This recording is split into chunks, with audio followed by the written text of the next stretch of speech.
Lucy Monroe había rechazado a 14 hombres en el lapso de 2 años, y todo el condado de Dry Creek había dejado de sorprenderse hacía mucho tiempo. El pueblo de Millhaven, Texas, polvoriento y soleado en el borde occidental de la Hill Country en la primavera de 1878, se había acostumbrado a ver a los pretendientes llegar al hogar de los Monroe con ramilletes de flores silvestres, el cabello cuidadosamente peinado y miradas esperanzadas, solo para marcharse una hora después con el sombrero en la mano y su orgullo en algún lugar de las tablas del porche de Lucy. Los hombres del condado de Denton lo habían intentado. Los del condado de Parker habían cabalgado específicamente para intentarlo. Incluso un comerciante ambulante del condado de Palo Pinto había oído hablar de la belleza de Lucy Monroe, de su lengua afilada y de su herencia considerable de su difunto padre, e hizo el largo viaje solo para ser enviado de regreso con un rechazo cortés pero absoluto antes de que su caballo terminara de beber del abrevadero. 3 condados, 14 hombres, 0 excepciones. Las razones que Lucy daba nunca eran crueles, pero siempre eran honestas. Y en 1878, la honestidad de una mujer de 24 años era considerada por la mayoría de Millhaven como algo entre una rareza y un problema. Le dijo a Harlan Pratt que no podía casarse con un hombre que hablaba más de su ganado que de mirarla a la cara. Le dijo a Douglas Webb que no pasaría su vida administrando a un hombre que no podía administrarse a sí mismo. Le dijo al comerciante del condado de Palo Pinto, cuyo nombre ya había olvidado para cuando cerraba la puerta, que no tenía interés en convertirse en un arreglo de negocios disfrazado de ropa de boda. Lo que Lucy Monroe quería, aunque nunca lo había dicho en voz alta en tantas palabras, era algo real. Algo que se sintiera como la tierra misma, como las colinas anchas y onduladas al sur del pueblo, donde la hierba se volvía plateada con el viento de la tarde, algo que tuviera peso y permanencia, y que no pretendiera ser otra cosa que lo que era. No lo había encontrado, hasta esa mañana de mayo de 1878. Lucy vivía sola en la propiedad Monroe, una modesta pero bien cuidada casa a 3 millas de Millhaven, con un huerto que su madre había plantado antes de que la fiebre se la llevara, un pequeño hato de ganado que su padre había pasado 30 años construyendo, y un peón llamado Esle, que tenía 62 años y se consideraba demasiado sabio para darle a Lucy Monroe una opinión que ella no le hubiera pedido específicamente. Había un granero rojo sólido, pintado al estilo que su padre había preferido, y una casa de 4 habitaciones con un porche cubierto que daba al oeste para que Lucy pudiera ver las puestas de sol si quería, lo cual hacía a menudo. No era infeliz. Eso era lo que más desconcertaba a sus vecinos, a los que se reunían después de los servicios dominicales y chismorreaban entre ellos sobre la muchacha Monroe y su terquedad. Lucy Monroe no era una mujer que sufriera bajo el peso de su soledad. No se estaba consumiendo ni marchitando ni esperando de las maneras en que se esperaba que las mujeres de 1878 se consumieran, se marchitaran y esperaran. Cuidaba su tierra. Llevaba sus cuentas. Montaba su propia yegua, una mansa castaña llamada Calle, y leía todos los libros que podía conseguir gracias al préstamo que había arreglado con la esposa del dueño de la tienda general, quien los pedía por catálogo y dividía el costo con Lucy por igual. Estaba, en todo sentido observable, perfectamente bien, y eso, más que los 14 rechazos, era lo que realmente dejaba a todos perplejos. George Stone llegó a Millhaven un martes, que era, en su opinión, el día menos notable de la semana para llegar a cualquier parte. Entró desde el norte montado en un castrado bayo llamado Abel, con un rollo de cama detrás de la silla y una reputación que lo había precedido en una semana en forma de una carta al dueño de la caballeriza de Millhaven, un hombre llamado Cobb, que había contratado a George sin verlo por recomendación de un ranchero de Amarillo que decía que George Stone era el mejor juez de caballos que había conocido y posiblemente el hombre más calladamente terco. George tenía 30 años, delgado de hombros y fornido de pecho, con cabello castaño oscuro que mantenía corto por preferencia práctica y manos que mostraban cada año de trabajo que había hecho desde que tuvo edad para sostener un lazo. No era un hombre que hablara extensamente de sí mismo, lo que en Millhaven era una virtud o una sospecha, dependiendo de quién juzgara. Tomó la habitación sobre la caballeriza de Cobb, pagó un mes por adelantado, Y pasó sus primeros 3 días en el pueblo haciendo nada más que conocer a los caballos que ya estaban al cuidado de Cobb y caminando el perímetro del pueblo con la atención tranquila y metódica de un hombre que entendía que conocer un lugar antes de hablar de él era simplemente sentido común. Al 4.º día, Cobb le habló de Lucy Monroe. No era, estrictamente hablando, relevante para el trabajo. Habían contratado a George para manejar la adquisición y entrenamiento de caballos para el creciente negocio de Cobb, que servía a los ranchos y granjas de 2 condados, y la conversación había comenzado como una discusión perfectamente ordinaria sobre las próximas vaquillas y la necesidad de caballos de corte confiables. Pero Cobb era un hombre que consideraba el conocimiento local como parte de una buena relación laboral. Así que, en algún momento entre la segunda taza de café y la discusión sobre los temperamentos de los bayos frente a los alazanes, mencionó la casa de los Monroe y luego a Lucy, y luego, con el particular deleite de un hombre que comparte una historia que le parece genuinamente entretenida, describió el desfile de pretendientes rechazados, los 3 condados y los 14 hombres. George escuchó sin comentar, lo que Cobb luego le reportó a su esposa como un impresionante autocontrol o una evidencia de que el hombre no tenía ninguna curiosidad natural. Lo que Cobb no sabía, y George no dijo, era que había estado prestando mucha atención. El hato de los Monroe era parte de lo que el negocio de Cobb atendía. Daba la casualidad de que Lucy Monroe alquilaba caballos ocasionalmente para trabajo de temporada cuando sus propios animales no eran suficientes, y Cobb manejaba la transacción con la misma cortesía profesional que extendía a cada cliente. Lo que significaba que a las 2 semanas de su llegada, Georgetown cabalgó hacia la casa de los Monroe un jueves por la mañana para entregar un par de caballos de trabajo que Lucy había arreglado para alquilar para la reunión de primavera de su pequeño hato. Esperaba entregar los caballos al peón, dejar un recibo y regresar. Lo que no esperaba era a la propia Lucy Monroe, de pie junto al poste de la cerca con un vestido de trabajo práctico del color de la salvia seca, su cabello oscuro sujeto hacia atrás y un par de guantes de cuero metidos en su cinturón, mirando los caballos que él había traído con la expresión exacta y enfocada de una persona que realmente sabe lo que está mirando. Dio un círculo completo alrededor del primer caballo, un gris de huesos fuertes, e hizo lo mismo con el segundo, un castaño más joven con buena grupa. E hizo todo esto antes de siquiera mirar a George. Cuando finalmente lo miró, fue con la misma cualidad evaluadora que le había dado a los caballos, algo que él encontró inesperadamente refrescante. El gris es un poco pesado de los cuartos delanteros, dijo. Se cansará más pronto en terreno accidentado. El castaño está mejor balanceado, pero está verde. Tiene razón en ambos puntos, dijo George. Ella pareció brevemente sorprendida de que él no hubiera discutido, y luego asintió como si hubiera llegado a alguna pequeña conclusión privada. Preferiría 2 caballos con niveles de experiencia más comparables, pero la fuerza del gris compensará su balance. Servirán. Puedo notar su preferencia para el próximo arreglo, si lo desea. Lo deseo. Dijo ella, y extendió la mano para tomar las cabezadas. Él se las entregó. Ella las tomó con la facilidad práctica de alguien que había manejado caballos desde la infancia y llevó a ambos animales hacia el granero, donde ya esperaba a ese. George debería haber montado y regresado al pueblo. Era consciente de eso.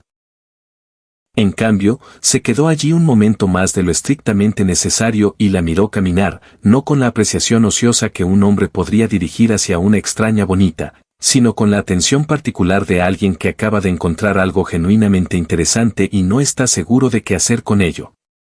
Regresó al pueblo y no le dijo nada a Cobb excepto que los caballos habían sido entregados sin incidentes. Fue ese quien comenzó la siguiente parte, aunque se habría resentido profundamente de que se le atribuyera algo romántico, siendo un hombre que consideraba el romance tan práctico como una silla sin estribos. 3 semanas después de la entrega, la yegua de Lucy, Calle, se lastimó con un moratón en una piedra lo suficientemente grave como para necesitar descanso, y Lucy necesitaba un caballo de montar confiable para el tipo de trabajo diario en el rancho que no podía esperar. Envió a Esre a la caballeriza de Cobb con una solicitud, y Cobb envió a George de regreso con una selección de 3 caballos para que Lucy eligiera, lo cual fue una pequeña desviación del procedimiento estándar, Pero que Cobb se justificó a sí mismo porque quería que su mejor juicio se aplicara a esta clienta en particular. George llegó con un bayo, un gris y un castaño. Todos sólidos y capaces de diferentes maneras, y encontró a Lucy en medio del jardín con un riel de cerca. Estaba intentando volver a colocar un poste en el suelo con un martillo manual, sola, porque ese había ido al pueblo con la carreta.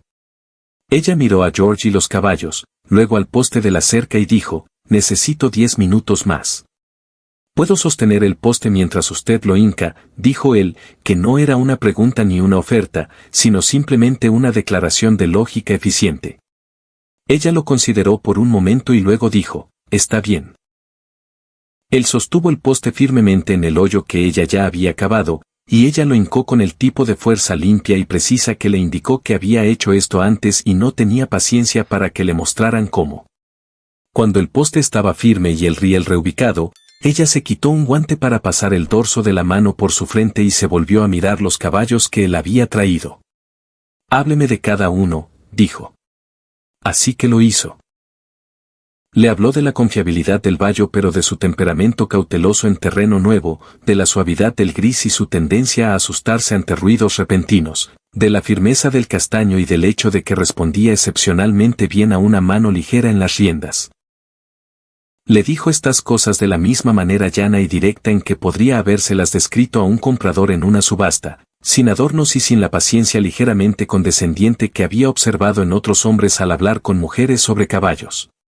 Lucy eligió el castaño sin dudar. «Buena elección», dijo él. «Lo sé», dijo ella, y por primera vez él captó un dejo de algo como diversión en su voz, pequeño y contenido, pero inconfundible. Comenzó a traer él mismo al castaño en lugar de enviar a otra persona. Se dijo a sí mismo y a Cobb que era porque el arreglo requería notas consistentes de manejo, lo cual era parcialmente cierto.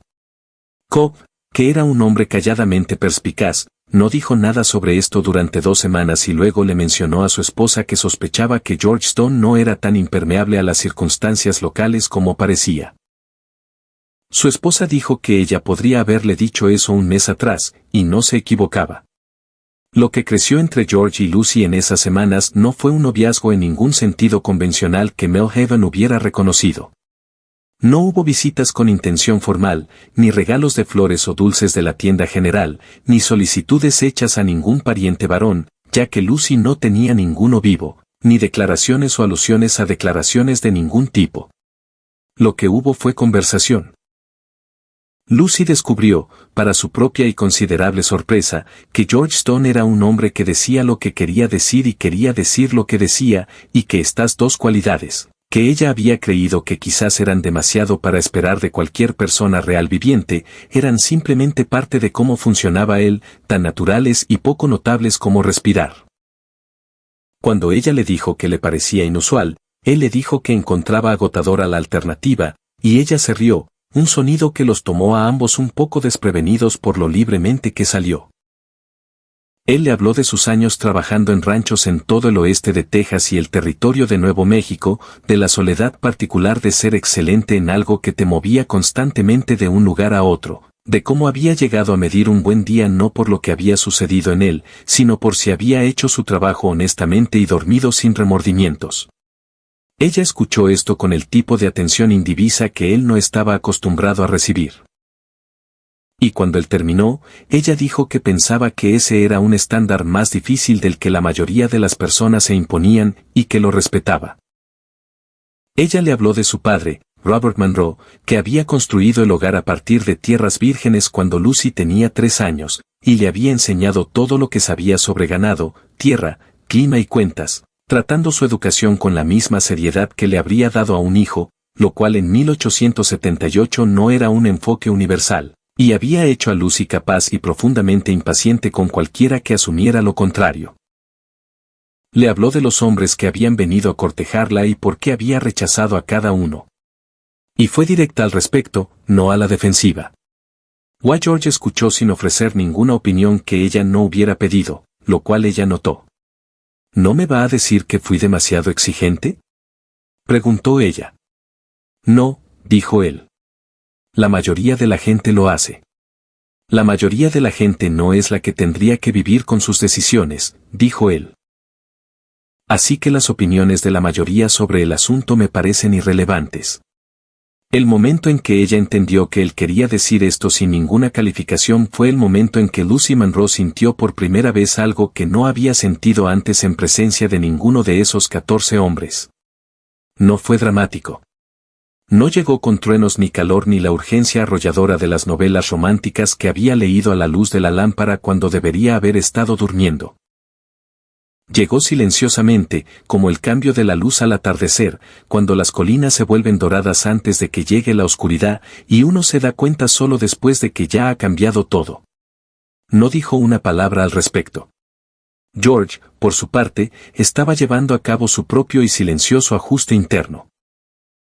Había sido un hombre que se mantenía bien organizado en asuntos sentimentales, no porque careciera de ellos, sino porque había aprendido temprano que los sentimientos necesitaban el mismo cuidado que los caballos, manejo firme, paciencia y respeto por la naturaleza propia de la criatura. Era consciente de que estaba pensando en Lucy Monroe considerablemente más de lo que el trabajo requería. Y era consciente de que esto no era algo simple dado lo que todos en Millhaven sabían sobre su historial de rechazos. También era consciente de que no tenía intención de hacer algo tonto o presuntuoso. Lo que pretendía hacer fue algo a lo que llegó a lo largo de una semana y media de reflexión y que ejecutó un jueves por la mañana a principios de julio, con el tipo de deliberación cuidadosa que aplicaba a todo lo que consideraba que valía la pena hacer bien. No envió flores. Envió un caballo. El caballo era una potranca palosa de 3 años, gris con un patrón de manta oscura sobre sus cuartos traseros y 4 patas negras, con el lomo nivelado y fuerte, y una posición de orejas que comunicaba inteligencia y una razonable disposición a cooperar con el mundo. Su nombre en el momento en que George la envió era simplemente Yegua porque la había encontrado en una venta de remuda cerca de San Marcos la semana anterior y no había tenido el tiempo suficiente para nombrarla correctamente, lo que en su considerada opinión era algo que debía hacer la persona que se iba a quedar con ella. La envió con Esde, que había ido al pueblo esa mañana por provisiones, y a quien George había encontrado en el muelle de carga de la tienda general, y con quien había hablado durante varios minutos antes de poner una nota doblada en la mano de Esde y pedirle que la entregara junto con el caballo que estaba atado detrás de su carreta. Esde había mirado a George durante un largo rato con los ojos firmes y considerantes de un hombre que había visto mucha tontería humana y puede reconocer cuando algo no es eso. Ha rechazado a todos los hombres que han llegado a esa casa, dijo Esde, no como advertencia sino como información claramente dada. Lo sé, dijo George. No está enviando flores, observó Esde. No, dijo George. Esde lo estudió un momento más, luego tomó la nota y no dijo nada más. Lucy estaba en el huerto cuando Esde regresó. Oyó la carreta y rodeó la casa, y se detuvo cuando vio a la palosa atrás porque no era un animal que reconociera, y reconocía cada animal de la caballeriza de Cobb de vista. ¿Qué es esto?, dijo. Esde bajó de la carreta con el cuidado sin prisas de un hombre de 62 años que había aprendido a no apresurar los movimientos que iban a ocurrir a su propio ritmo de todos modos. Le entregó la nota. Ella la miró, luego lo miró a él, luego al caballo. ¿De dónde salió esto? George Stone, dijo Esde. Me pidió que la trajera. Lucy desdobló la nota.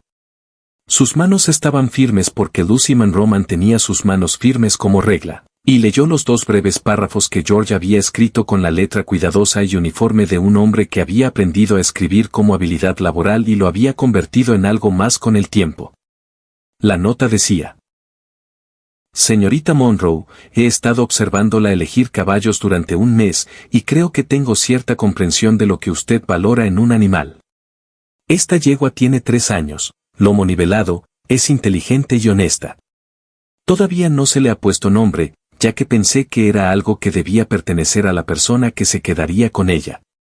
Necesita una buena jinete y buen terreno, y me parece que aquí tendría ambas cosas.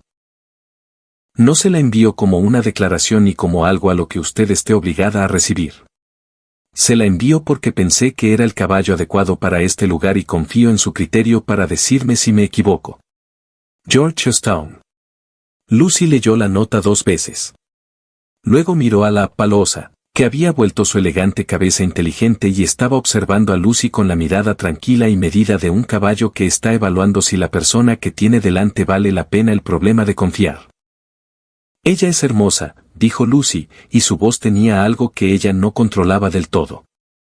Ese no dijo nada y se fue a descargar los suministros. Lucy caminó hasta la Palosa y extendió el dorso de su mano, la yegua bajó el hocico y sopló sobre sus nudillos. Lucy se quedó allí, en el calor de la tarde del verano texano, con una carta de un hombre que había enviado un caballo en lugar de flores, y sintió que algo que no estaba lista para nombrar se le asentaba en el centro del pecho como una piedra tibia que encuentra su lugar en la tierra. Llamó Sande a la yegua. No estaba del todo segura de por qué, excepto que el nombre le pareció correcto, como ciertas cosas lo son cuando dejas de discutir contigo misma y simplemente escuchas. El martes siguiente, Lucy montó a Sande para ir al pueblo por primera vez, guiándola con suavidad por la calle principal para que la yegua se acostumbrara a los sonidos y al movimiento de un pueblo activo, las carretas de carga, las voces y la impredecible particularidad del martillo del herrero. Sande soportó todo con la firmeza atenta que George había descrito en su nota, y Lucy sintió la verdad de esa evaluación bajo ella, en el paso de la yegua. Segura y pareja, sin dramas innecesarios, cabalgó hasta la caballeriza de Cobb. George estaba en el corral con un joven caballo cuarto de milla, trabajando en un ejercicio de entrenamiento en tierra, moviéndolo en círculos largos al final de una cuerda. No notó su llegada de inmediato porque observaba el movimiento del caballo con la atención concentrada que le daba a todo lo que consideraba importante. Cuando alzó la vista, fue con la atención tranquila y completa que siempre le brindaba a ella. Dejó que la cuerda se aflojara mientras el cuarto de milla se calmaba. «Sande», dijo Lucy, señalando a la yegua. Él miró el nombre con la expresión breve y genuina con que la gente mira las cosas que resultan acertadas, una expresión que no pudo contener del todo. «Le queda», dijo.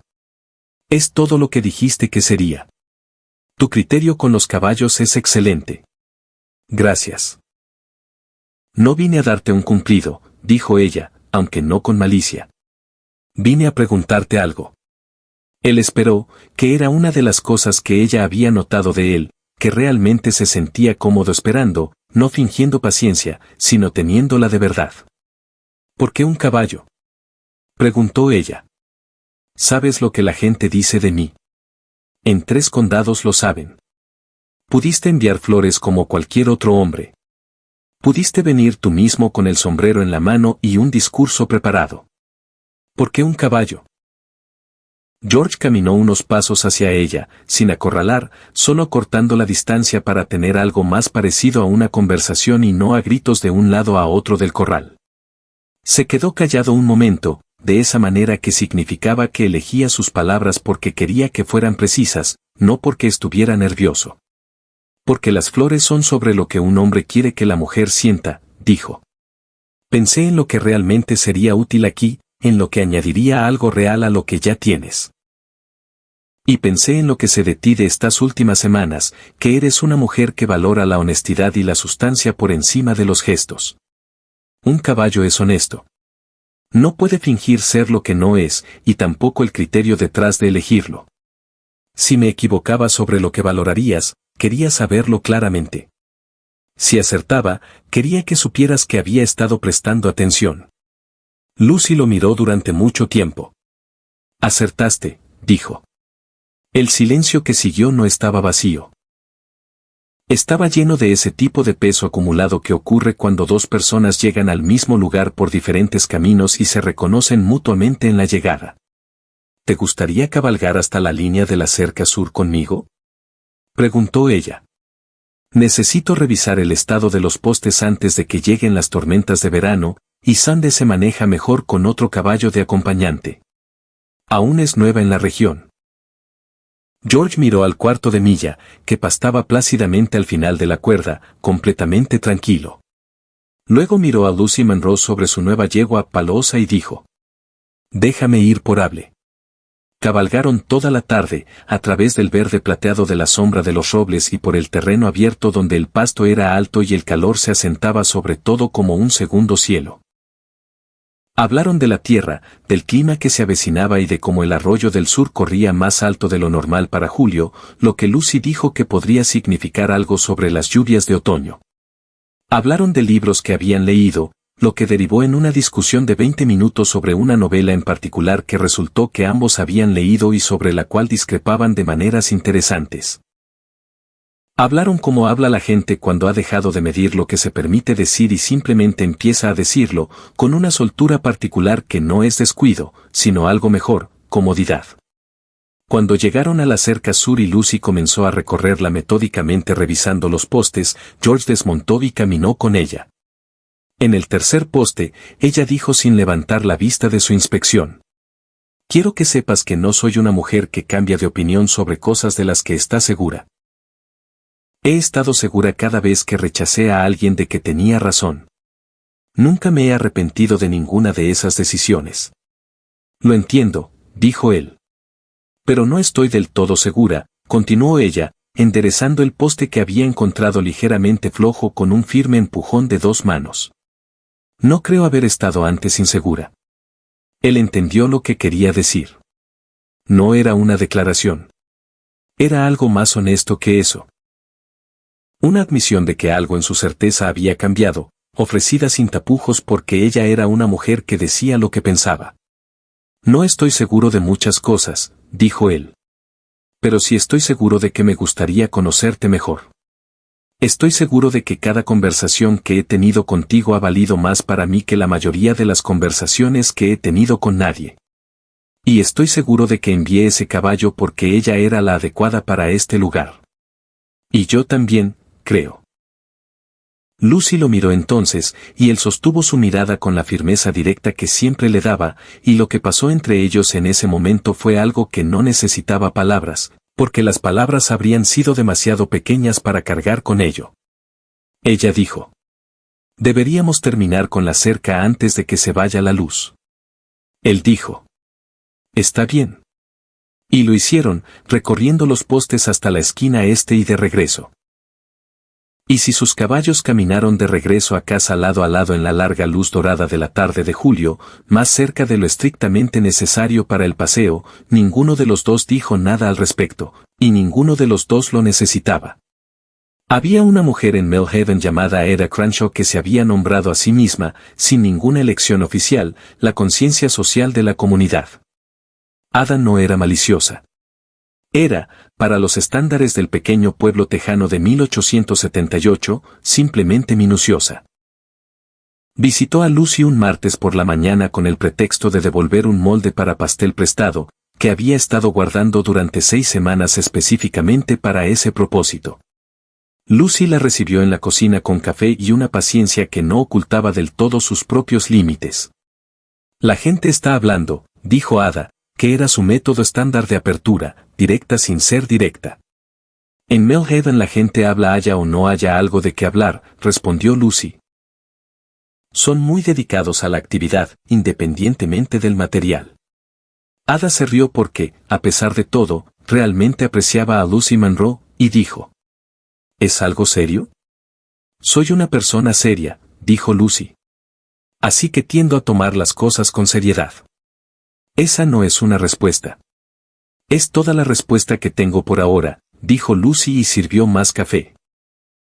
Lo que no le había dicho a Ada, y que aún estaba descifrando para sí misma, era que las semanas con George Stone habían hecho algo en su comprensión de lo que había estado esperando. Ella había creído, en abstracto, que lo sabría cuando llegara. No había anticipado que llegaría tan silenciosamente, sin anuncio ni ceremonia, en forma de buenas conversaciones, trabajo honesto y un caballo elegido con particular cuidado. No había anticipado que se sentiría menos como caerse y más como encontrar tierra firme. No le tenía miedo. Simplemente era cuidadosa con ello, como lo era con las cosas que importaban. George, que no era un hombre que se apresurara, estaba siendo paciente a su manera. Seguía yendo a la propiedad de Monroe con la frecuencia que permitían sus arreglos profesionales, y no presionaba para obtener nada más allá de lo que ella ofrecía, pero tampoco fingía que lo que había entre ellos no era nada. Cuando hablaban, él hablaba con honestidad. Cuando ella pedía su opinión, la daba sin rodeos. Cuando ella no estaba de acuerdo, él escuchaba y a veces cambiaba de opinión y a veces mantenía su postura con la misma franqueza que ella aportaba a todo, y ella respetaba ambas respuestas por igual.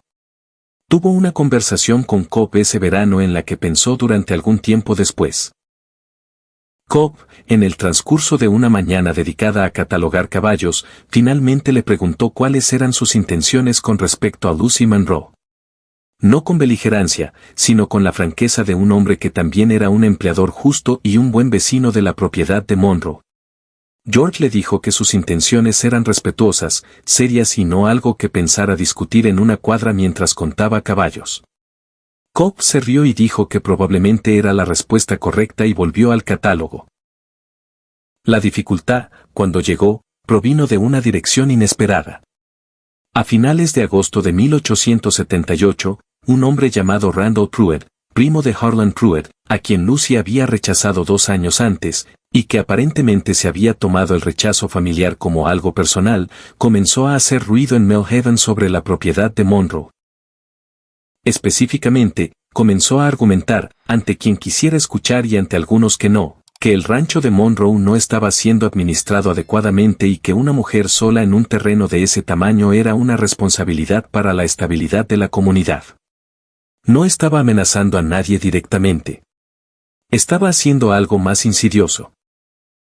Sembrar dudas en la mente de personas que tenían prestamistas y abogados entre sus conocidos sobre si la propiedad de Monroe podría considerarse sujeta a ciertos desafíos legales en cuanto a la administración de una herencia, por parte de una heredera soltera.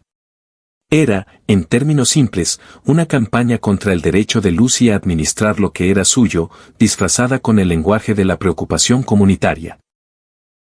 Lucy se enteró por ese, que lo oyó en la tienda de abarrotes, y se sentó con la información durante 2 días antes de decidir qué hacer al respecto, ir a ver a la gente de la oficina de tierras del condado y tener una conversación directa sobre la validez legal de su propiedad, que era clara, estaba documentada y no la cuestionaba nada en la ley real, y luego buscar un abogado en la cabecera del condado y pagar por una evaluación profesional de su posición.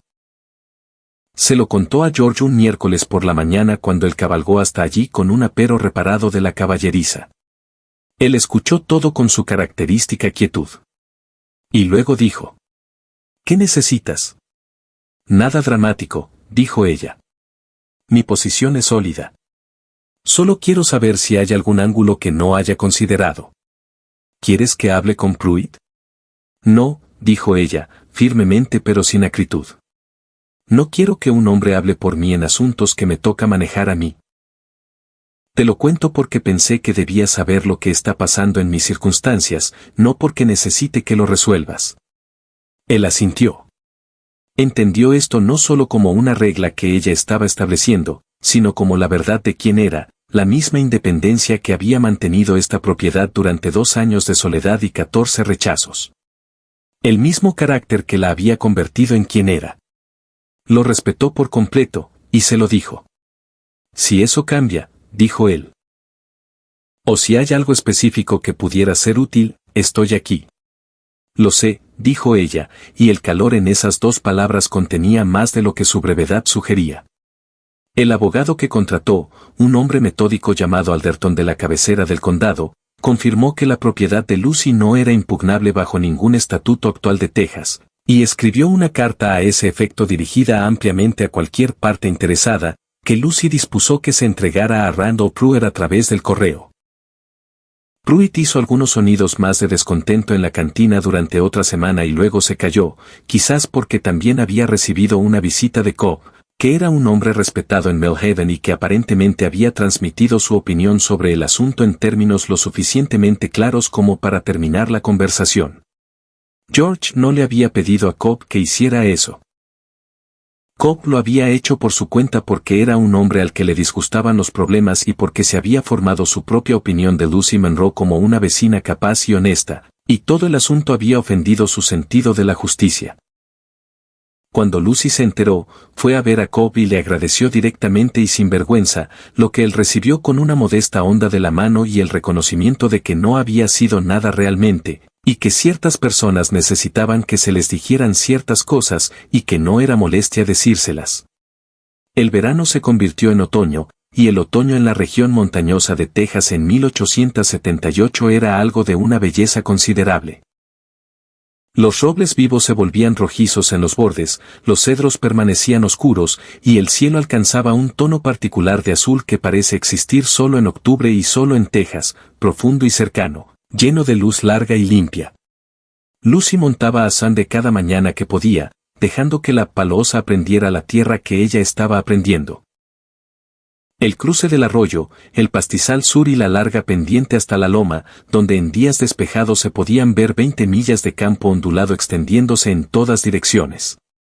Comenzó a enseñar a Sunday a responder a la rienda de cuello con la misma metodología paciente y constante que aplicaba a todo.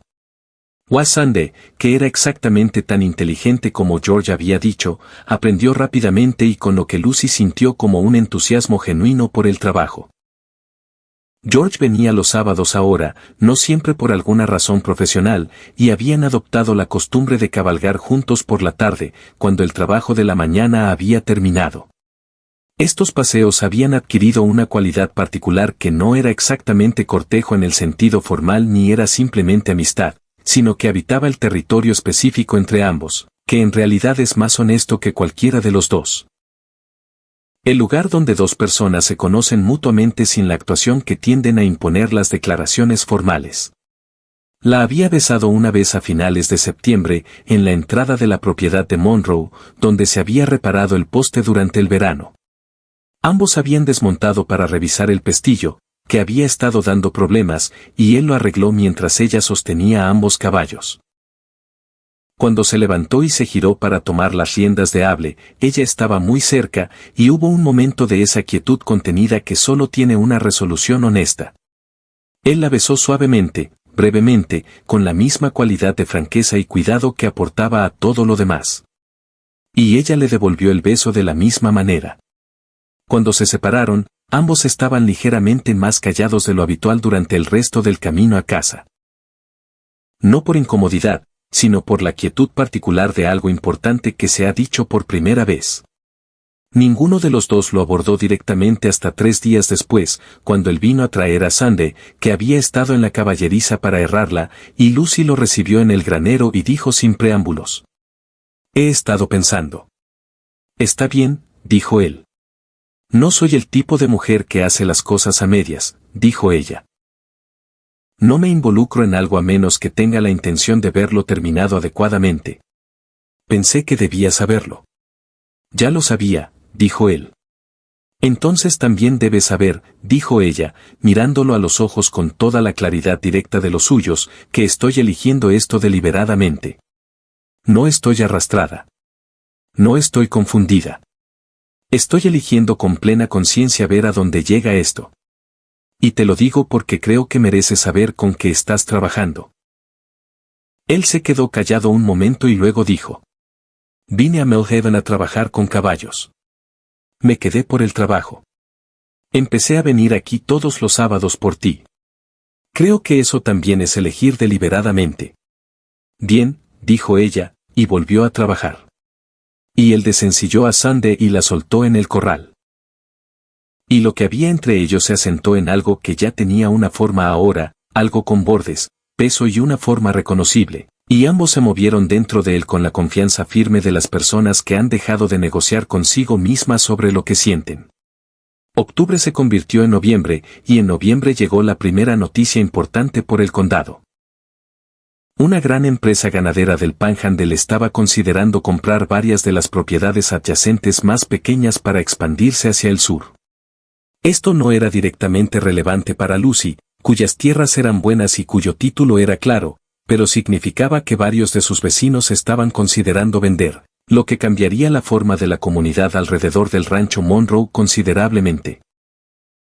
Lucy siguió esta noticia con atención, como seguía el clima y los precios del ganado, como información que afectaba el suelo donde pisaba. George, que tenía sus propios pensamientos sobre el futuro y lo que podría incluir, estaba teniendo una conversación consigo mismo sobre el momento adecuado y la conveniencia, y si un hombre que llevaba 7 meses en un pueblo tenía algún derecho a hacer propuestas de aspecto permanente. No había propuesto. No había aludido a proponer.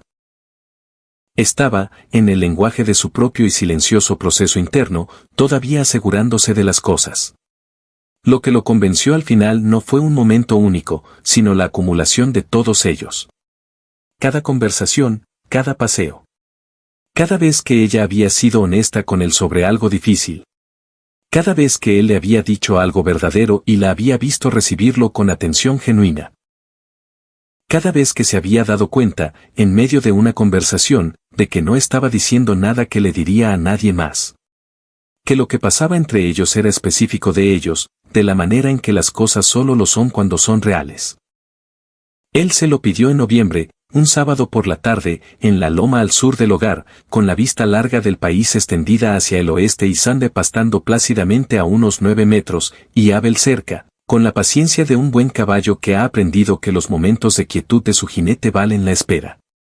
Él se había desmontado y ella tenía 2 caballos, y estaban parados en el punto más alto de la loma con la luz de la tarde, y él dijo, Lucy. Ella volteó a verlo. He estado pensando en algo por un tiempo, dijo. Y quiero decirlo claramente porque no creo que tú lo quisieras de otra manera. No, asintió ella. No lo querría. Te amo, dijo él. Amo la forma en que piensas y la forma en que trabajas y la forma en que eres honesta sobre cosas que sería más fácil callar. Amo que supiste lo que le pasaba a ese caballo gris el primer día que lo traje aquí. Amo que llamaste Sande sin dar explicaciones. Quiero estar aquí. No me refiero aquí en esta loma. Me refiero aquí, en esta vida, contigo. Te estoy pidiendo que te cases conmigo. Y quiero que sepas que te lo pido porque no hay ningún lugar donde preferiría estar y ninguna persona con quien preferiría construir una vida, y por ninguna otra razón. Lucy lo miró por un momento que fue largo, pleno y completamente quieto. Luego dijo, ¿te das cuenta de que eres el hombre número 15? Sé que eres la única a la que he querido decirle que sí. También sé eso. Dijo él con la certeza absoluta de un hombre que sabe la diferencia entre esperar y saber, porque no lo diría a menos que fuera cierto. Ella se acercó, le tomó el rostro entre las manos, callosas por el cuero y cálidas, y lo besó con la intención plena y clara de una mujer que había pasado 24 años sabiendo exactamente lo que no quería y finalmente había encontrado lo que sí. Se casaron un sábado de diciembre, 19 días antes de Navidad, en la pequeña iglesia de tablillas de madera en las afueras de Millhaven, oficiados por el ministro que había bautizado a Lucy Monroe siendo ella un bebé en el mismo edificio 24 años antes. No fue una boda grande. Lucy no era una mujer que quisiera una boda grande, y George no era un hombre que la hubiera pedido. Había quizás 40 personas en los bancos, incluyendo a Cobb y su esposa. Con su saco dominical, viéndose orgulloso y profundamente incómodo con la ceremonia al mismo tiempo, Ada Crenshaw, que lloró sentimentalmente durante todo el evento y que después les contaría a todos en 3 condados que siempre supo que esto pasaría, y una colección variada de vecinos y pobladores que habían visto los 14 rechazos y que habían venido al final para ver al hombre número 15 ser aceptado. Lucy vestía un vestido verde oscuro que ella misma había hecho con tela encargada por catálogo, con cuello alto y mangas prácticas, y no llevaba flores. Había pensado en las flores y decidió que no las quería particularmente, y en su lugar se había puesto una pequeña ramita de cedro en el cabello, que olía como la tierra en la que había crecido y que le parecía más honesta que las rosas o los lirios que no tenían conexión con nada real. George usaba su buen saco oscuro, que había planchado específicamente para la ocasión, y estaba al frente de la iglesia con la misma calma firme que ponía en todo. Y cuando Lucy caminó sola por el pasillo, sin tener padre que la entregara y sin interés en pedirle a nadie que lo supiera, él la miró con una expresión que no tenía nada de actuación ni de ceremonia, simplemente abierta, cálida y absolutamente segura. El ministro leyó los votos. Ellos los repitieron. Cuando llegó el momento de las promesas, Lucy añadió sin previo acuerdo y claramente desde su propia mente que prometía también decir siempre la verdad, a lo que George, tras un momento de genuina sorpresa, dijo que prometía lo mismo. Después de la ceremonia hubo una reunión en el salón de la iglesia con comida que Ada Crenshaw había organizado con eficiencia militar y un violinista que había venido del pueblo vecino y que tocaba con gran entusiasmo y precisión variable. Varias personas bailaron. Ezra no bailó, pero comió una cantidad considerable y declaró que la velada era adecuada.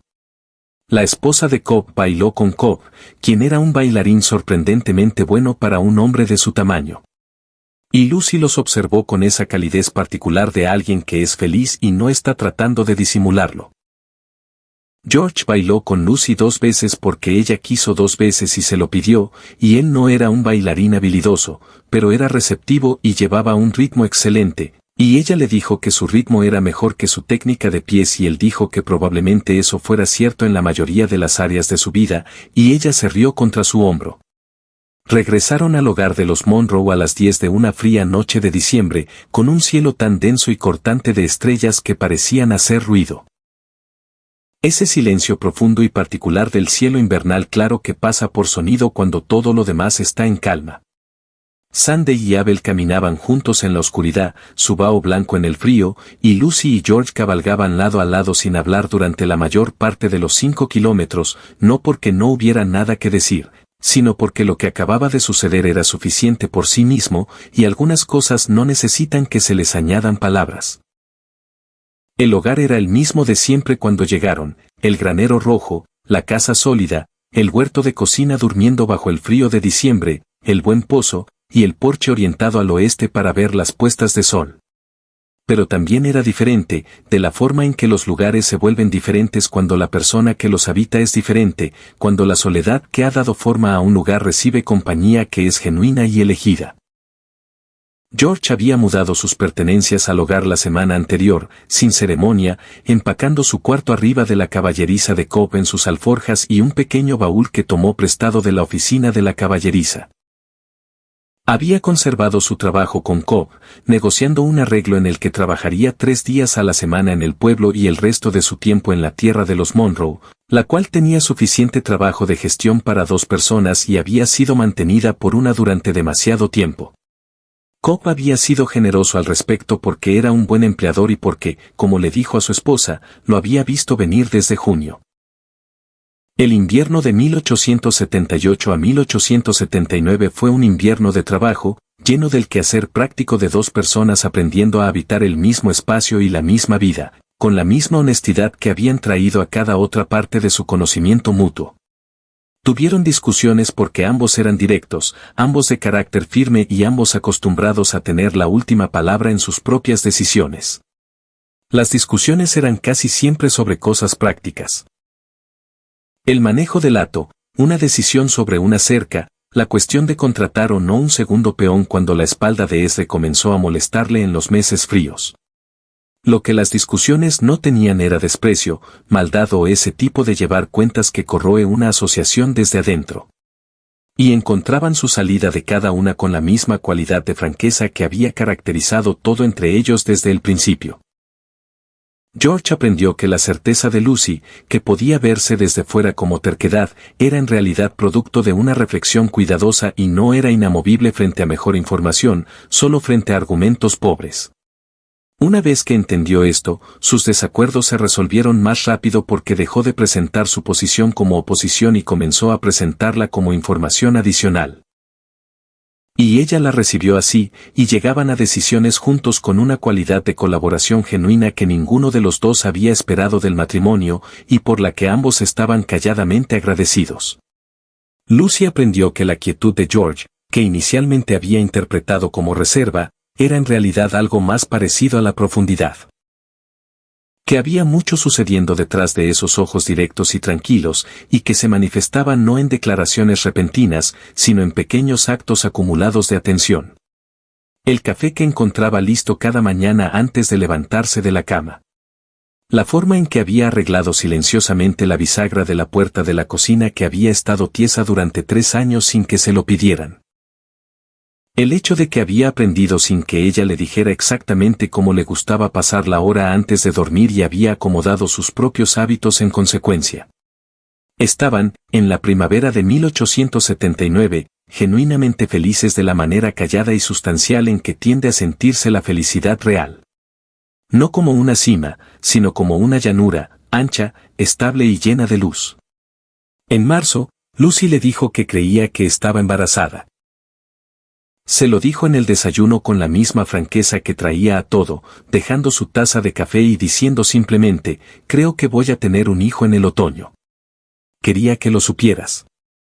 George dejó el tenedor. La miró a través de la mesa de la cocina con la luz de la mañana entrando por la ventana del este y el sonido del ganado moviéndose en el pasto y el ocasional llamado de Sunday desde el corral. Y su rostro hizo algo que ella no pudo nombrar del todo. Una expresión que atravesó varias cosas a la vez y llegó a algún lugar que estaba muy quieto y muy lleno. «¿Está segura?», dijo él. «Bastante segura. Lo sabré con más certeza en unas semanas más». Él se levantó de la mesa, lo que no era propio de él en el desayuno, un hombre de rutina matutina considerable, se acercó a donde ella estaba sentada, se agachó para quedar a su nivel, le tomó ambas manos entre las suyas y dijo, «¿Estás bien?». «Estoy bien», dijo ella. «Y estoy contenta». «¿Tú lo estás?». «Sí», dijo él simple y completamente. Y ella pudo ver que lo decía desde el centro exacto de sí mismo. «Sí, estoy muy contento». El embarazo, como resultó, no fue sencillo en los primeros meses. Lucy se sentía mal por las mañanas durante abril y gran parte de mayo, lo que le resultó desagradable e irritante dado que tenía trabajo que hacer, y lo manejó con la misma determinación metódica que traía a todo lo inconveniente. Haciendo su trabajo al aire libre temprano, antes de que la enfermedad alcanzara su punto máximo, comiendo pequeñas porciones a intervalos regulares, como le aconsejó el médico del pueblo, y negándose absolutamente a dejar que eso disminuyera su sentido de sí misma como persona capaz, cosa que no hizo, aunque ocasionalmente disminuyó su paciencia con cualquiera que le preguntara cómo se sentía más de 2 veces al día. George fue firme durante todo ese tiempo, con la misma cualidad de atención práctica que siempre tenía, ni molestándola ni minimizando, le traía agua cuando se sentía mal y volvía a su trabajo cuando ella se sentía mejor, sin hacer de ello una producción. De cualquier manera, asumió más trabajo al aire libre sin que se lo pidieran y sin hacerle saber que lo había hecho, lo cual era el tipo de consideración que ella habría encontrado condescendiente en otra persona y que encontraba simplemente correcto en él, porque él entendía la diferencia entre ayudar a una persona capaz y tratarla como si no lo fuera. En junio, cuando la enfermedad había pasado en gran parte y Lucy se sentía más fuerte, hicieron un viaje a la cabecera del condado para compras y asuntos. Y mientras caminaban por la calle principal, Lucy se detuvo frente a un aparador que contenía una pequeña cuna, simplemente hecha de pino claro, y la miró durante mucho tiempo sin decir nada. George se paró junto a ella. «¿Te gusta?», preguntó. «Está bien hecha», dijo ella. «La unión de la madera es limpia». Hizo una pausa. «Mi padre hizo la cuna en la que yo dormí. Todavía la tengo. Pensé que la usaría. Entonces la usaremos». Ella se volvió para mirarlo y dijo, «Creo que será un niño». «¿Qué te hace pensar eso?». «No lo sé», dijo ella. «Solo lo creo». «Está bien», dijo él. «¿No vas a decirme que eso no es racional?». «No», dijo él, «porque la intuición sobre el propio cuerpo es una forma de conocimiento, y no discutiría con eso». Ella le tomó del brazo, un gesto que aún no había hecho en público con ninguna consistencia, y caminaron juntos por el resto de la calle principal, y el pueblo de la cabecera del condado siguió con sus asuntos a su alrededor, y nadie les prestó mucha atención, que era exactamente como Lucy siempre lo había querido. Su hijo nació el 14 de septiembre de 1879, atendido por el médico de Millhaven en el dormitorio del hogar de los Monroe, que ahora era tanto hogar de George como lo había sido de Lucy. Llegó en las primeras horas de la mañana, después de un parto que fue difícil pero que Lucy atravesó con la energía concentrada y feroz que ponía en todas las cosas difíciles. Y cuando lo pusieron en sus brazos, con el rostro enrojecido y ruidoso por la indignación de haber nacido, ella lo miró durante un largo momento y luego miró a George, que estaba al lado de la cama con una expresión que ella nunca le había visto antes, algo completamente sin reservas y nuevo, y dijo, «Tenía razón». «Tenías razón», asintió él, y su voz no era del todo firme. «¿Cómo quieres llamarlo?», preguntó ella, porque le había dicho meses atrás que creía que ambos padres debían tener la misma participación en el nombre. George miró al niño en sus brazos, el cabello oscuro y el pequeño rostro fiero, y pensó un momento. «Robert», dijo, «por tu padre». Lucy lo miró. Ella no había dicho nada sobre el nombre de su padre en ninguna conversación que él pudiera haber escuchado en relación con esto. Él simplemente había llegado a ello por sí mismo, a través del proceso de atención que ponía en las cosas que le importaban a ella. «Robert», dijo ella, y su voz era firme, pero sus ojos no lo eran. «Sí. Robert George». Stone creció durante su primer otoño de la forma en que los bebés sanos lo hacen. Constante y ruidosamente, y con opiniones considerables sobre el mundo que expresaba a todo volumen a horas regulares, lo que Lucy manejaba con ecuanimidad porque siempre había sido de sueño ligero, y George manejaba con la misma consistencia paciente que siempre había puesto en las cosas que necesitaban consistencia paciente, lo que significaba que la división de las noches interrumpidas era igual y práctica, y nunca una fuente de conflicto. Ezra, que se había declarado completamente desinteresado en los bebés e incapaz de cualquier respuesta útil hacia ellos, fue observado en múltiples ocasiones parado en la entrada de la habitación donde estuviera Robert, mirándolo con una expresión que era mucho más suave que su valoración habitual del mundo. Nunca admitió encontrar al niño otra cosa que generalmente aceptable, pero estaba frecuentemente cerca, y nadie dijo nada al respecto. Para cuando Robert tenía 6 meses y comenzaba a encontrar el mundo extremadamente interesante, como hacen los bebés cuando han organizado su propio funcionamiento lo suficiente, el hogar de los Monroe se había asentado en su nueva forma, que era la forma de una familia, algo con un centro, un alcance hacia afuera y una cualidad de establecimiento permanente. George se había comprometido completamente con la tierra para entonces, trabajando con Cobb en un arreglo reducido que convenía a ambos, pasando la mayor parte de su tiempo en el hogar, construyendo lo que necesitaba ser construido y manejando lo que necesitaba ser manejado, con la competencia particular de un hombre que ha dejado de pasar por los lugares y ha comenzado a pertenecer a uno. Había ampliado el granero y construido un nuevo corral para Sunday y los 2 caballos adicionales que habían adquirido. Y había comenzado un pequeño proyecto que Lucy no conocía, un segundo huerto de cocina en el lado este de la casa, a pleno sol matutino, que había plantado con las mismas hierbas de cocina que contenía el jardín original de su madre, informándose por medio de la anciana de enfrente, que había conocido a su madre y recordaba lo que crecía allí. Cuando Lucy lo encontró en abril, justo cuando los nuevos brotes comenzaban a salir de la tierra oscura, se quedó al borde de él durante mucho tiempo y no dijo nada. George salió del granero y se paró junto a ella.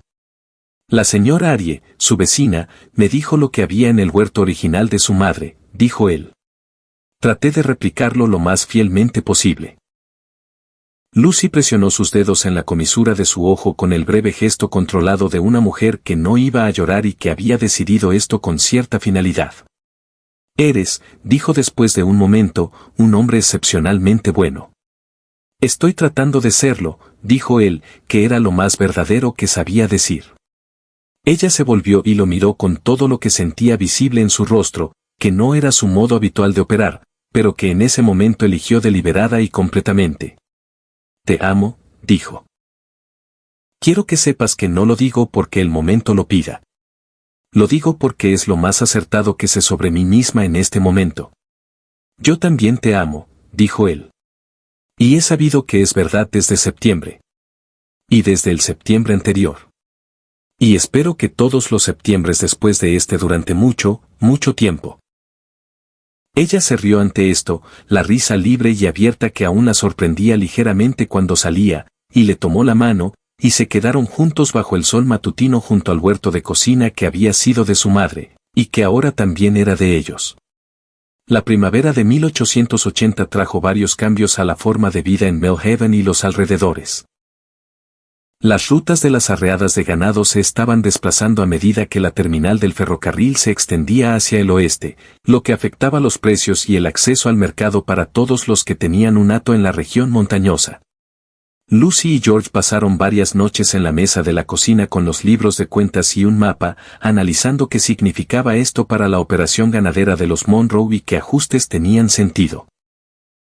Decidieron, después de 3 semanas de análisis metódico, reducir ligeramente el tamaño del hato e invertir las ganancias en mejorar la calidad de los animales restantes, lo que Lucy dijo que era una estrategia que su padre había estado considerando antes de su muerte y que ahora se veía claramente correcta.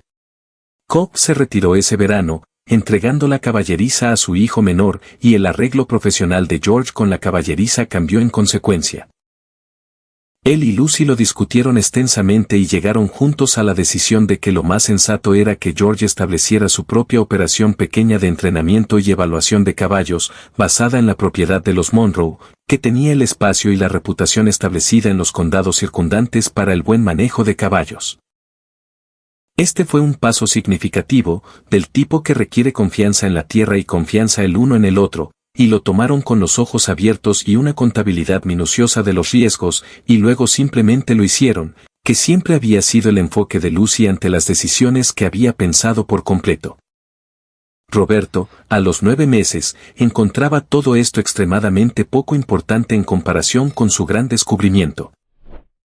Podía ponerse de pie agarrándose de los muebles, y lo celebró recorriendo todo el perímetro de la sala principal, sosteniéndose de la pared y de varias sillas, con una expresión de triunfo personal tan intensa que Jorge, al verlo desde la puerta, fue presa de una risa involuntaria y descontrolada, de esas que le dan a un hombre cuando está frente a algo genuinamente maravilloso.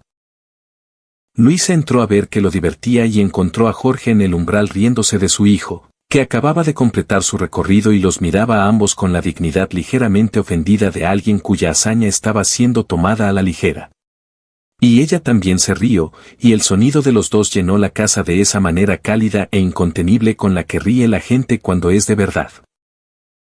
Ese otoño, Luisa se encontró nuevamente embarazada, algo que recibió con alegría, ecuanimidad y el conocimiento práctico de que ahora sabía qué esperar en los primeros meses y se organizaría en consecuencia. Se lo dijo a Jorge otra vez durante el desayuno, otra vez con franqueza, y su respuesta fue otra vez tranquila, cálida y completamente genuina. Aunque también, de inmediato y sin que ella se lo pidiera, reajustó su horario de trabajo matutino para poder brindar el apoyo adicional dentro de casa que se necesitaría en las primeras semanas. Luisa lo notó y no hizo comentarios, y eso fue una especie de matrimonio en miniatura. El segundo hijo llegó en el verano de 1881. Una niña, nacida en julio con considerablemente menos drama que Roberto, y con una cualidad tranquila y observadora desde sus primeras horas que sugería que iba a ser una persona que mira el mundo con cuidado antes de formarse una opinión. La llamaron Elena, sin inspirarse en nadie en particular, porque Luisa dijo que tenía cara de Elena y eso era suficiente justificación. Jorge estuvo de acuerdo, pues había aprendido que no se podía discutir con los instintos de Luisa para los nombres. Domingo seguía siendo la prueba de ello. Roberto, que aún no cumplía 2 años y por lo tanto tenía opiniones complicadas sobre el mundo en general, se acercó a su hermana con un cansancio que gradualmente se convirtió en una especie de interés posesivo, que se manifestaba en llevar repetidamente objetos que él consideraba valiosos y dejarlos cerca de ella, incluyendo un caballo de madera que Jorge había tallado para él, y 3 piedras lisas del arroyo que había coleccionado con gran inversión personal. Esdras, que había logrado mantenerse profesionalmente indiferente a Roberto, encontró a Elena completamente insulsa durante aproximadamente 4 días. Después de eso, se le observó sentado cerca de su cuna con más frecuencia de la que podía explicarse por cualquier propósito práctico. Los años que siguieron tuvieron la calidad de algo bien construido, sólido por el uso constante, adquiriendo la pátina de la vida real. El negocio de entrenamiento de caballos que Jorge había establecido creció de manera constante, construido sobre las mismas cualidades que lo habían definido desde el principio: evaluación honesta, trabajo paciente, el respeto por los animales que también es una forma de respeto por las personas que dependen de ellos. Ranchos de 2 condados llegaron a saber que un caballo evaluado o entrenado por Jorge Stone en la propiedad Monroe valía el precio pedido y era exactamente lo que se decía. Y esa reputación, construida palabra por palabra y año por año, era el tipo de reputación que perdura porque es verdadera.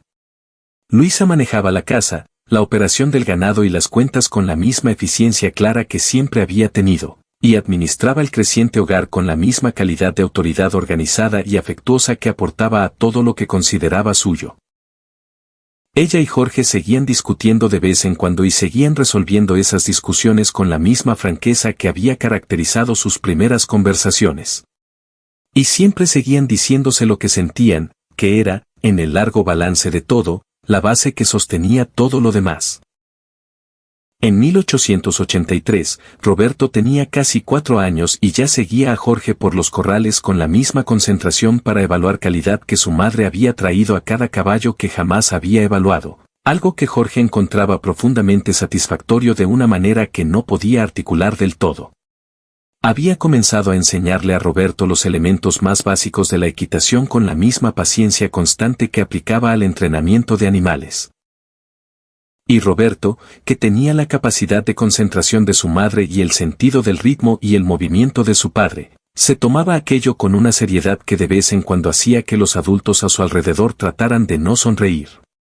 Elena, a los 2 años, ya demostraba esa cualidad observadora y mesurada de temperamento que había mostrado desde sus primeras horas, tomaba el mundo y lo procesaba a su propio ritmo, y daba sus conclusiones en pocas palabras, pero con mucha autoridad. Era, según la opinión de varios, muy hija de su madre, y Luisa recibió esa valoración con una satisfacción que no trató de ocultar. Un sábado en el otoño de 1883, 5 años después de una mañana de jueves en que un hombre llamado Jorge Stone había llegado a la propiedad Monroe con 2 caballos para arrendar y encontró a una mujer que había caminado alrededor de cada uno de ellos con la mirada enfocada de alguien que realmente sabía lo que estaba viendo, Luisa Monroe Stone salió a caballo con Domingo hacia la línea de la cerca sur, donde su esposo trabajaba con un joven caballo pinto que habían adquirido recientemente. Un animal verde, con buen hueso y tendencia a ser dramático ante cosas que aún no había aprendido que no daban miedo. Desmontó en la tranquera y caminó hacia el cerco, donde Jorge hacía correr al pinto en círculos largos con la cuerda de trabajo, hablándole en esa voz baja y constante que siempre usaba con caballos verdes, sin prisa, clara, hasta que la cabeza del caballo bajaba, su paso se emparejaba y el drama abandonaba su cuerpo. «Va mejorando», dijo ella. «Así es». Asintió Jorge, reduciendo la velocidad del pinto hasta hacerlo caminar. «Es fundamentalmente honesto. Solo necesita más experiencia con el mundo». «Eso es cierto para la mayoría de las cosas», dijo ella. Él la miró por encima de la cerca, y la luz plena de octubre estaba sobre ambos, ese oro particular de la tarde avanzada en otoño, y Domingo estaba detrás de ella con la presencia tranquila y enraizada de un caballo que sabe cuál es su lugar en el mundo. Y el sonido de las voces de los niños llegaba desde la dirección de la casa, donde Esdras, que tenía 70 años y ya la espalda muy dañada para trabajos pesados, pero que se había negado rotundamente a no ser más que presente y útil, los vigilaba en el patio. Jorge detuvo al pinto, enrolló la cuerda en el poste y atravesó la tranquera. «¿Estás bien?», preguntó, porque siempre sabía cuando ella había salido a caballo por algo más que el paseo mismo. «Estoy muy bien», dijo ella. «Vine a decirte algo». Él esperó. «Estoy embarazada otra vez», dijo. «El tercero. Para la primavera, creo». Él la miró como siempre lo hacía, con toda la atención que ella nunca había dejado de agradecer, y entonces hizo algo que rara vez hacía al aire libre del rancho en funcionamiento, la atrajo hacia él y la sostuvo cerca, breve pero completamente, y ella sintió la solidez de él, el calor de él, la absoluta certeza de él. Esa certeza que ella no había sabido que era posible hasta que la encontró. «Me dijiste una vez», dijo él contra su cabello, «que eras una mujer que no hace las cosas a medias». «Así es», dijo ella. «Creo que 3 hijos son la prueba de que lo decías en serio». Ella rió, libre, cálida y completamente ella misma, Y se apartó para mirarlo con todo lo que tenía y todo lo que se había convertido en los años desde que había rechazado a 14 hombres y recibido un caballo en lugar de flores y entendido, al recibirlo, que finalmente había encontrado algo honesto. Lo decía en serio, dijo. Acerca de todo. Lo sé, dijo él, que era lo más verdadero. Esa misma certeza firme y constante que había estado allí desde el principio, cuando un hombre se paró en una caballeriza y escuchó todo lo que ella dijo y envió exactamente lo correcto y no pidió nada a cambio. El tercer hijo, otro niño, nació en abril de 1884, llegando en las mismas primeras horas de la mañana, fáciles, que Elena había preferido, práctico, puntual, sin drama. Lo llamaron Santiago, un nombre que habían acordado durante una tranquila noche de invierno, cuando el fuego estaba bajo y Roberto dormía y Elena contaba historias en dirección general al techo, de esa manera que tenía cuando estaba casi dormida, pero no del todo. Santiago Monroe Stone llegó en la primavera de la región colinosa de Texas, que era la mejor época del año para llegar a cualquier parte, con el campo a todo color, el arroyo corriendo claro y domingo en el corral con la cabeza alzada en el aire tibio, y el granero rojo firme contra el cielo azul de Texas. Esdras sostuvo a Santiago con esa intensidad cuidadosa y particular de un hombre para quien esto no era algo casual, y dijo que era un niño satisfactorio, el mayor cumplido en su vocabulario, y tanto Jorge como Luisa lo recibieron con la gravedad que merecía. Los años que siguieron tuvieron la textura de una vida habitada por completo. Roberto creció y se convirtió en un niño callado como su padre y directo como su madre, con una mano para los caballos que iba a ser excepcional, si los indicios de sus 9 años servían de algo. Elena creció y se convirtió en una niña que leía todo lo que encontraba, que daba sus opiniones sin disculpas y que ya a los 7 años había declarado que pensaba administrar sus propias tierras algún día. Algo que Luisa recibió con la satisfacción particular de una mujer a la que nunca le habían dicho que sus hijas no podían hacer lo que sus hijos sí. Santiago era el menor y el más extrovertido, el que se presentaba con todos y encontraba todo nuevo profundamente interesante, con una calidez que era su contribución particular al hogar. En el otoño de 1887, cuando Roberto tenía 8 años, Elena 6 y Santiago 3, y el rancho Monroe Stone había estado funcionando bajo su nombre combinado durante 9 años, Luisa y Jorge cabalgaron juntos por la cresta sur un sábado por la tarde, como todavía lo hacían cuando podían arreglarlo. Con los niños mayores bajo la supervisión capaz y profundamente renuente de Esdras, y el pequeño con la vecina que venía los sábados. Montaron a Domingo y Abel, que ya eran mayores y más lentos en su paso, y completamente imperturbables ante todo ello, con esa dignidad particular de los animales que han hecho buen trabajo durante mucho tiempo y conocen su propio valor. En la cima de la cresta, bajo la larga luz de octubre que Jorge había experimentado por primera vez junto a la cerca sur 9 años atrás, se detuvieron y miraron el campo que se extendía hacia el oeste.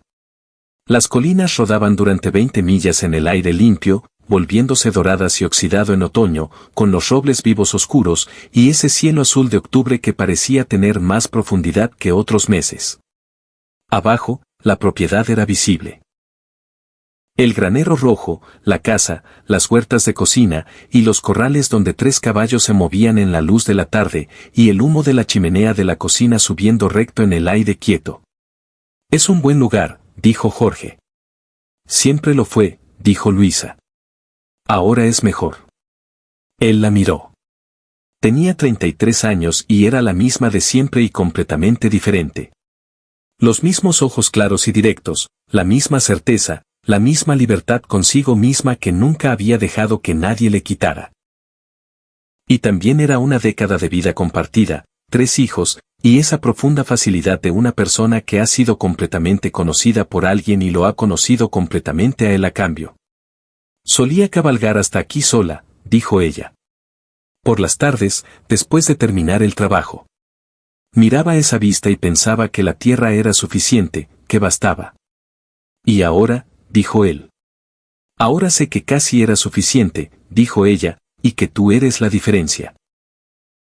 Él extendió la mano por encima del espacio entre sus caballos y le tomó la mano, lo habían hecho antes, a caballo, con cuidado y con la cooperación de los animales, De la manera en que dos personas que son jinetes resuelven la logística del sentimiento con atención práctica. Mandé el caballo correcto, dijo él. Ella se rió. Mandaste exactamente el caballo correcto. Domingo, abajo, levantó la cabeza hacia la brisa de la tarde con la tranquila confianza de una yegua palosa mayor en el otoño de su vida, que conocía esa cresta, esa tierra y esa gente, y los había llevado a todos en su paso honesto y bueno desde el principio mismo. Jorge y Louisa Stone se sentaron en la cima de la cresta en la luz de octubre, tomados de la mano sobre los lomos pacientes de sus caballos, mirando las 20 millas de campo que eran suyos, la vida que era suya, y los hijos que eran suyos. Todo construido sobre la misma base que había comenzado con honestidad y continuado así, firme, entero, y lleno del peso particular e irreemplazable de algo real. La tarde llegó lentamente, como siempre sucede en octubre. La luz alargándose y dorándose antes de que llegue la oscuridad. Y se quedaron un poco más de lo práctico, porque la vista era muy buena, y la compañía era mejor, y abajo el humo de la chimenea de la cocina subía recto en el aire quieto, y los caballos en el corral se aquietaban en el silencio de la tarde, y el rancho Monroe Stone se asentaba sólido en su lugar sobre la tierra tejana, con cada poste, cada viga y cada hilera sembrada formando parte de esa misma cosa continua, inacabada y completamente terminada que había comenzado el día en que una mujer rechazó flores y recibió un caballo en su lugar, y entendió en ese recibir que finalmente había conocido algo honesto, y que honesto era todo lo que siempre había querido.